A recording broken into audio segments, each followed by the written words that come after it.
আসলে কোচবিহারের লোক। এসে আমাদের এখানে সবসময় থাকেন, কিন্তু এবার আসতে পারেন।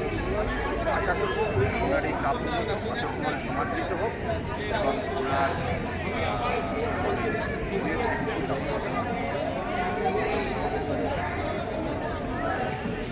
আনারুল ইসলাম প্রামাণিক অত্যন্ত ভালো একজন লেখক, ঘনিষ্ঠ লেখক বলা যায়। তিনি গল্প এবং কবিতা সব কিছুই লেখেন। তার লেখা সোশ্যাল মিডিয়ায় তুলে থাকে এবং নিয়মিত তিনি লেখেন।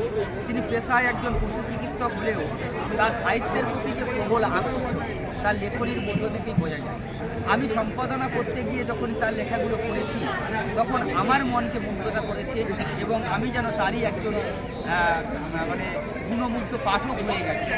তো আমি বলবো সমস্ত এই 48তম আন্তর্জাতিক কলকাতা বই মেলার সমস্ত আগত সমস্ত পাঠক মহলকে সাহিত্যিক যারা লেখালেখি করেন তাদের এই বইটি আনারুল ইসলামের এই বইটি আপনার নিঃসন্দেহে আপনাদের কাছে খুবই ভালো লাগবে এবং পাঠের মধ্য দিয়ে আপনাদের মুগ্ধতা অনুভব করবেন, এটুকুটা বলতে পারি।